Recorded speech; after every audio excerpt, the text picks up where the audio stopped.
पृच्छामि चान्यद्य परम रहस्यम तदेव चाग्रे वद वारिजाक्ष। श्री रामचंद्रे किल लोक सारे भक्त दृढ़ा नौर भवति प्रसिद्धा। अभी तक प्रश्न ही चल रहे। पार्वती जी और पूछ रही हैं कि जो कुछ मैंने आपसे नहीं पूछा हो, बड़ी बुद्धिमान है।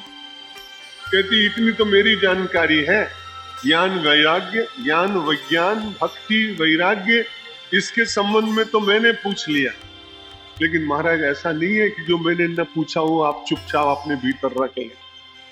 वो कहती है कि आप ऐसा करो, पृच्छामि चान्यद्य परम रहस्यम, जो अन्यत परम रहस्यम, जो मैंने नहीं पूछा, ऐसा भी कुछ रहस्य भगवान का होगा। क्योंकि मैं तो पूछ रही हूं, इसलिए पूछने वाले का ज्ञान बताने वाले के ज्ञान से कम होता है। जब मैं आपको गुरु रूप से मानकर आपसे पूछ रही हूं, तो जितना मुझे ज्ञात करना था वो तो मैंने आपको बताया, लेकिन आपके कोश में कुछ ऐसी भी चीजें होती हैं। कोई बड़ा वृद्ध व्यक्ति होता है, अपनी अलमारी में से निकाल निकाल के बच्चों को कभी दिवाली के दिन चांदी के रुपए देता है, किसी से प्रसन्न हो जाए तो सोने की कोई चीज दे देता है। बच्चों को ऐसा लगता है कि दादा के पास तो काफी है, इसलिए वो जब बहुत प्रसन्न होते कहते हैं दादाजी जो आप दिवाली पे देते हो तो देते ही हैं, लेकिन आपकी अलमारी में और भी कुछ अच्छा हो तो वो भी तो बताइए, वो भी तो दीजिए। लौकिक बात। यहाँ पारमार्थिक बात है कि पार्वती माता कह रही कि ज्ञान विज्ञान भक्ति और इन सब के संबंध में तो मैंने पूछा है, इसलिए वो तो आप बताएं, लेकिन मेरी प्रार्थना और भी है, अन्यत परम रहस्य, जो परमात्मा का कुछ और विशिष्ट रहस्य हो, वो भी तदेव चाग्रे वद वारिजाक्ष। हे कमल नयन भगवान शंकर, कृपा करके उसको भी आप मेरे सामने कहिए। और मैं इसलिए पूछती हूं कि भगवान श्री राम के जो चरित्र हैं वे साधारण चरित्र नहीं, भक्ति दृढ़ा नौर भवति प्रसिद्धा। उन चरित्रों का श्रवण करते करते वे चरित्र नहीं रह जाते, वो मनुष्य के लिए नौका बन जाते हैं। और संसार से पार जाने के लिए कोई नौका तो चाहिए। भगवान आदि शंकराचार्य जी से भी प्रश्नोत्तरी में जब पहला प्रश्न किया गया कि अपार संसार समुद्र मध्य समज्जतो में शरणम किमस्ति, गुरो कृपालो कृपया वदैतद विश्वेश पादाम्बुज दीर्घ नौका। अपार संसार समुद्र मध्य, भगवान आदि शंकराचार्य का सन्यासी शिष्य उनके चरणों में बैठकर प्रार्थना कर रहा है कि महाराज सन्यासी हूं तो क्या हुआ, भवसागर बड़ा विशाल दिखाई पड़ रहा है, अपार संसार समुद्र मध्य, और कभी कभी वैचारिक दृष्टि से मैं उसमें डूबता हूं, कभी उतराता हूं, कभी ऊपर आ जाता हूं, कभी नीचे चला जाता हूं। समज्जतो में शरणम किमस्ति, मुझे आप बताइए मेरी शरण क्या है, मैं कैसे अपने को बचा सकूंगा। भगवान आदि शंकराचार्य छोटा सा उत्तर देते, गुरु कृपालो कृपया वदैतद। हे कृपाल गुरु, आप मुझे इतना बताइए। भगवान शंकराचार्य जी उत्तर देते, गुरु कृपालो कृपया वदैतद विश्वेश पादाम्बुज दीर्घ नौका। भावसागर से पार जाने के लिए 3 पंक्तियों में प्रश्न है और चौथी पंक्ति में केवल 2 शब्दों में उत्तर। तीन पंक्तियों में भगवान आदि शंकराचार्य के शिष्य ने प्रश्न किया, चौथी पंक्ति के अर्ध भाग में भगवान शंकराचार्य उत्तर देते, विश्वेश पादाम्बुज दीर्घ नौका। परमात्मा के चरणारविंद ही संसार सागर से पार जाने के लिए नौका के सदृश है, इनका परित्याग कभी मत करना।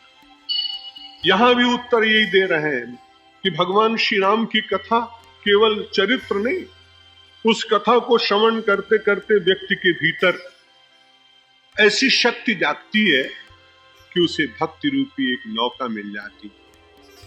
और भक्ति कैसी भक्ति मिलती है, दृढ़ा। नौका कैसी मिलती है, सुदृढ़। सचमुच नाव को बहुत सुदृढ़ होना चाहिए। अगर नाव कहीं सुदृढ़ न हो और उसमें पानी आने लगे तो नौका से जाने का अर्थ ही क्या? फिर तो अच्छा था कि भवसागर में डूब रहा था, कोई बात नहीं। लेकिन नौका भी मिल जाए और नौका को पाने के बाद भी आदमी डूब जाए तब तो बड़ी कठिनाई। इसलिए भक्ति रूपी नौका पर बैठने के बाद व्यक्ति के मन में इतना आश्वासन रहना चाहिए कि अब मेरी ये जीवन कभी डूब नहीं सकता। मैंने परमात्मा के चरण पकड़े, मैं निश्चित रूप से इसे पार कर सकूं। जगत के बंधन मुझको जकड़ नहीं सकेंगे। जीवन का प्राप्तव्य मुक्ति लाभ मुझे निश्चित रूप से मिलेगा। इस प्रकार की आस्था व्यक्ति के भीतर प्रकट होनी चाहिए।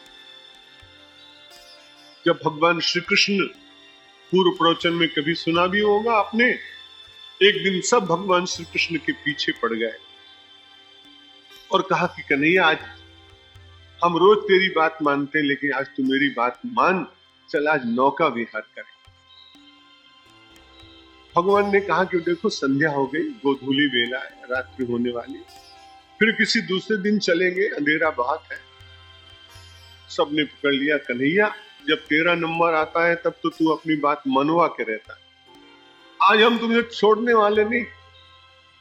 कन्हैया को ले गए, ले जाने के बाद जल्दी से जल्दी पहुंचे घाट पर, और पहुंचने के बाद जल्दी जल्दी सब गोप ग्वाल जिस नाव पर बैठे वो नाव लेके चल। बड़ी कठिनाई ये हुई कि नाव इतनी पुरानी थी कि जहां पैर रखते वहीं लकड़ी दसकती जाती, जहां पकड़ते वहीं वो टूटने लगती। अब जितने साथी थे भगवान श्री कृष्ण मजे में बंसी बजा रहे, और वो जितने जितने साथी हैं गोप ग्वाल हैं सब रो रहे। भगवान ने पूछा, भाई तुम ही तो लाए जबरदस्ती, तुमने अपने आप नौका का चयन किया, तुम जब बैठ गए तो उसके बाद मैं बैठा हूं, रो क्यों रहे हो? उन्होंने कहा, महाराज तो बड़ा गजब होने वाला है। क्या हुआ? बोले, जीर्णा तरी सरिदियम च गभीर नीरा अपक्षोसितोपि रजनी जलदेन रुद्धा बाला वयम सकल मिथ्या अनर्थ हेतु। सबके सब रो रहे। एक कह रहा है, महाराज जीर्णा तरी, ये नाव बड़ी पुरानी। दूसरा कहने लगा, सरदियम च गभीर नीरा, महाराज जहां ये नाव चल रही है वहां तो पानी सबसे ज्यादा गहरा है। भगवान ने कहा, बहुत ठीक हो रहा है। तीसरे ने कहा, महाराज इतना ही नहीं, पहले ने कहा जीर्णा तरी, नाव बड़ी पुरानी। दूसरा गोप ग्वाल बोला, महाराज पानी बहुत गहरा है। तीसरे ने कहा, अरे महाराज बड़ा गजब हो गया, आज तो अमावस्या की रात्रि है, कुछ दिखाई नहीं पड़ रहा है। भगवान ने कहा, बहुत बढ़िया हो रहा। पक्षोसितोपि रजनी जलदेन रुद्धा। चौथा बहुत जोर से रोया, उसने कहा, अरे महाराज देखा नहीं, अमावस्या की रात्रि में बादल आ गए, काले बादल। उनमें एक भगवान का बड़ा प्रिय सखा था, मनसुखा। वो उछल उछल के ताली बजा बजा के नाचने लगा। उनने कहा, करे और इसमें छेद हो जाएंगे, पानी आएगा, पगले चुपचाप बैठ, इतनी तो प्रतिकूलता है, ये तो और प्रतिकूलता बढ़ा रहा है। और बड़ा हंस रहा हूं। भगवान श्री कृष्ण ने पूछा, अरे मनसुखे तू क्यों हंस रहा रे? उसने कहा, बड़ा मजा आएगा। ये बात बिल्कुल ठीक है कि जीर्णा तरी सरिदियम च गभीर नीरा पक्षोसितोपि रजनी जलनेन रुद्धा।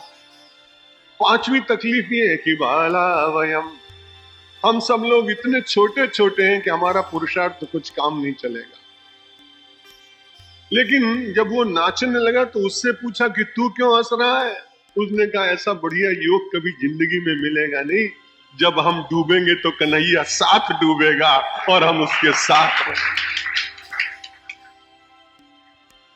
अक्षोसितोपि रजनी जलदेन रुद्धा बाला वयम सकल मिथ्यानर्थ हेतु तो श्रेयानयम त्वमसि संप्रति कर्णधारा।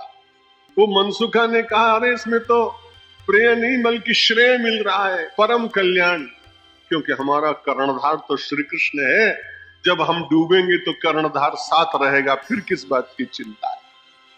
यहाँ बड़ी अच्छी बात पार्वती माता जी शंकर जी से कह रही हैं कि महाराज ज्ञान वैराग्य भक्ति तो सब आप बताएं, और इसके बताने के साथ साथ जो अखिल लोक सार भगवान श्री राम है, उनके जो पवित्र चरित्र हैं वो चरित्र नहीं है। भक्तिर्दृढ़ा नौर भवति प्रसिद्धा, वे चरित्र धीरे धीरे मनुष्य के लिए एक भवसागर की नौका बन जाते हैं, जिनका स्मरण करते उनमें लीला के साथ एकाकार हो जाता है, आनंद में परिपूर्ण हो जाता है, जगत की विस्मृति हो जाती है। जगत की विस्मृति तो सबसे बड़ा योग है।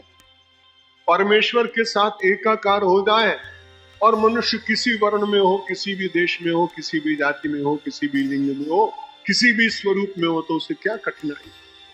भक्ति प्रसिद्धा भव मोक्षणाय नान्यतः साधनमस्ति किंचित तथापि हृत संशय बंधनम में विभेतुमर्हस्य मलोक्ति विस्मम। भगवान ने कहा भक्ति साधारण नहीं होती है। भक्ति का फल क्या है? भक्ति प्रसिद्धा भव मोक्षणाय। जैसे ज्ञान के द्वारा मोक्ष प्राप्त होता है, वैसे भक्ति के द्वारा भी भवसागर से मुक्ति मिलती है, क्योंकि दोनों के द्वारा दृष्टि एक ही प्राप्त होती है। ज्ञान के द्वारा प्राप्त होने वाली दृष्टि में उसको ब्राह्मी दृष्टि कहते हैं। जहां भी उसे दिखाई पड़ता है केवल वो ब्रह्म स्वरूप जगत को देखता है, एक ही वही दृष्टि है। भक्ति के द्वारा दृष्टि बदलती है और वो संसार संसार की तरह से नहीं देखता, वो उसे भगवतमय दिखाई देता है। अपने आराध्य का उसमें दर्शन करता है। परसों कहा था वासुदेव सर्वमिति, सारे संसार में उसे केवल वासुदेव ही दिखाई पड़ता है। तो चाहे आप भक्ति के मार्ग से चले और चाहे आप ज्ञान के मार्ग से चले, उन दोनों का ही फल है भव से विमुक्ति। भक्ति प्रसिद्धा भव मोक्षणाय नान्यतः साधनमस्ति किंचित। ये भक्ति का ग्रंथ है, इसलिए वो कहता है कि भक्ति से, ऋषि कहते हैं कि भक्ति से बढ़कर कोई सरल साधन नहीं। ये मैं आपको पहले ही निवेदन कर चुका हूं कि जब आप योग वाशिष्ठ पढ़ेंगे तो उसमें भक्ति का, तो उसमें ज्ञान को ही मुक्ति का सबसे बड़ा साधन माना जाए।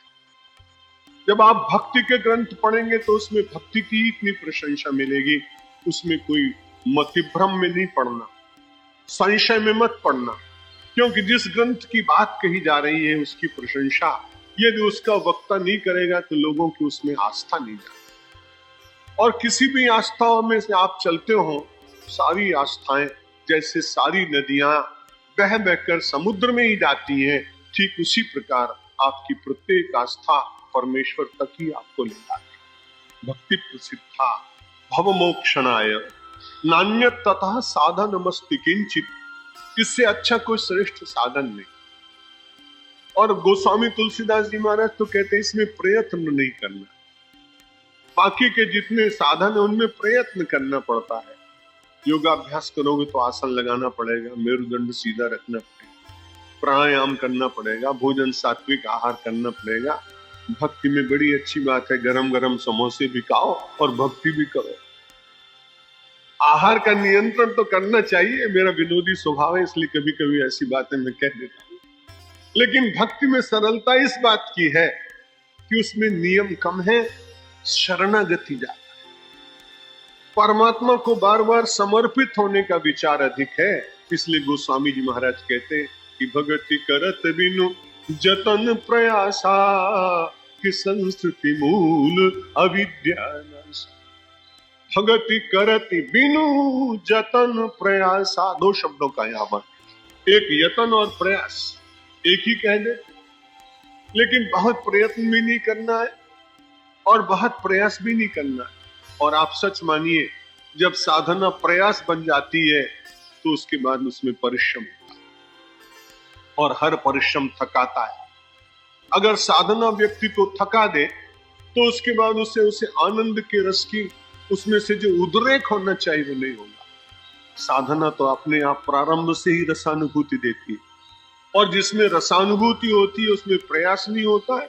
जिसमें प्रयास नहीं होता है उसमें किसी प्रकार की परिश्रांत की अवस्था, क्लांत अवस्था नहीं होती। इसलिए गोस्वामी जी महाराज मानो इसी बात को अपने रामचरितमानस में बाद में कहते, जिसे अध्यात्म रामायण में महर्षि वेदव्यास जी कह रहे हैं कि वो भक्ति की सबसे बड़ी सरलता ये है कि वो भव मोक्षण देती है, और सबसे बड़ी बात ये है कि संशय और बंधन भी नष्ट हो जाते हैं।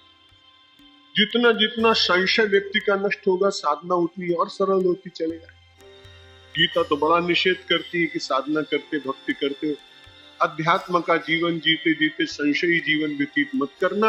यदि संशयी जीवन व्यतीत करोगे तो संशय आत्मा विनश्य, तो संशयी व्यक्ति का विनाश हो जाता है। इसका मतलब संसार की वस्तुएं चली जाती नहीं, उसका आध्यात्मिक पतन हो। इसलिए मंत्र में संशय नहीं, ग्रंथ में शास्त्र में संशय नहीं।